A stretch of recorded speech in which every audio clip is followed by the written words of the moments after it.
Nagpatawag o magpapatawag ng pagdinig ang Senado para talakayin ang mga gagawing hakbang ng gobyerno sa gitna ng gulo sa Middle East. At live mula sa TV5 Media Center, nangunguna sa balita si News 5 Senate Correspondent Mayan Los Bañas. Mayan, ano mga tatalakayin sa pagdinig? Jiggy, sabi nga ni Senator Erwin Tulfo na chairman ng Senate Committee on Foreign Relations, hindi lang dapat sa OFW nakatutok ang gobyerno kaugnay nga sa problema ng tensyon sa Middle East. Dapat nakatutok din sa implikasyon at malaking problemang dulot ng pagsirit at pagtaas ng presyo ng langis at mga produktong petrolyo. Kasi nga, Jiggy, domino effect yan. Pag tumaas ang presyo ng langis, at taas na rin yung mga bilihin.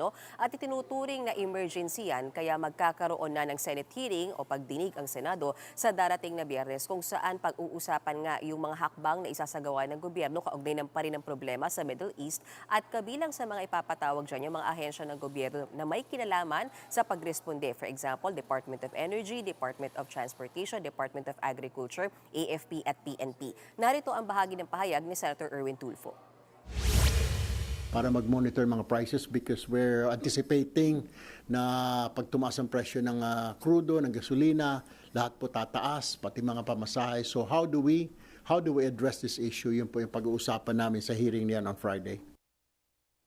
At Mayan, nais pababa ng Pangulo yung excise tax. Anong pananaw dito ng mga senador? Suportado agad yan ng ilang mga senador, for example, nila Senate Majority Leader Mig Zubiri, Senate President Pro Tempore Ping Lacson, Senator Erwin Tulfo, Senator Bongo. Ang sinasabi ni Senator Tulfo, malaking bagay at malaking tulong sa mga consumer yan kung matatanggal nga yung excise tax dahil nga para hindi naman gaano mag-domino effect yung pagsirit ng presyo ng produktong petrolyo. Sa Senator Bongo, okay din siya dyan sa kung sakasakaling hihingiin ng kapangyarihan ng Pangulo para sa pagtapyas ng excise tax. Pero hiniling din niya mamigay na rin talaga ng fuel subsidy ngayon pa lang. Narito ang bahagi ng pahayag nila Senators Bongo at Erwin Tulfo. Siyempre, expect na sisirit po yung presyo. So, kailangan po nating alisin muna pansamantala itong excise tax. And fortunately, the executive agreed. Nananawagan po ako sa gobyerno, sa DOTR, yung fuel subsidy. Ibigay niyo po sa mga mahirap nating kababayan. Yun muna ang dapat pagtuunan ng pansin at importansya. Sa DSWD, mga nahirapan po ngayon, apektado. Yun po unahin ninyo. Meron bang hindi sang-ayon dito sa panukala ng Pangulo? Jiggy, hindi naman sa hindi sang-ayon. Sabi naman ni Senator Win Gatchalian ay posible niyang ikonsidera kung talagang umabot na sa $80 per barrel yung langis, yung posibilidad ng pagsuporta dyan sa pagtanggal sa excise tax. Pero ang sinasabi ni Senator Gatchalian, dapat last resort niyan yung pagtapya sa excise tax sa langis. Bakit? Kasi may kaakibat yan na losses o pagkalugi mula sa gobyerno at aabot daw, Jiggy, yung losses ng 300 billion pesos per month or 300 billion pesos a year or 30 billion pesos a month oras sa tanggalin niya excise tax sa langis na yan. So ang sinasabi ni Senator Win Gatchalian, may iba pa siyang nakikitang solusyon kung sakasakaling magtuloy-tuloy yung pagtaas ng presyo ng langis. Narito ang bahagi ng pahayag ni Senator Win Gatchalian. Ang immediate na nakikita kong kailangan is pwedeng itap ang contingency fund ni Pangulo at least around 3 billion para ma-activate na yung Pantawid Pasada. Yung Pantawid Pasada kasi ngayon, meron yung threshold na 80 billion kaya hindi malabas-labas. So itap mo na yung contingency fund. I think immediately what we can do is to support the PUV drivers. At dito lang sa increase of 15%. At kung yung leader ng Senado, Senate President Tito Soto, ano ang pananaw niya dito sa usaping ito?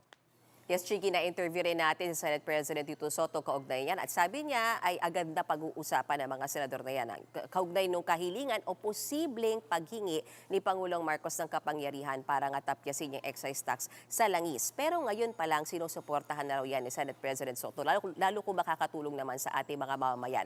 Pero hirit ng leader ng Senado, Chigi, hindi dapat agad magtaas ng presyo ng langis. Dahil may buffer stock pa naman daw ang mga oil companies na good for 2 to 3 months. Narito ang bahagi ng pahayag ng Senate President Tito Soto. Kailangan sitahin ng gobyerno yun. Hindi pa pwedeng gano'n.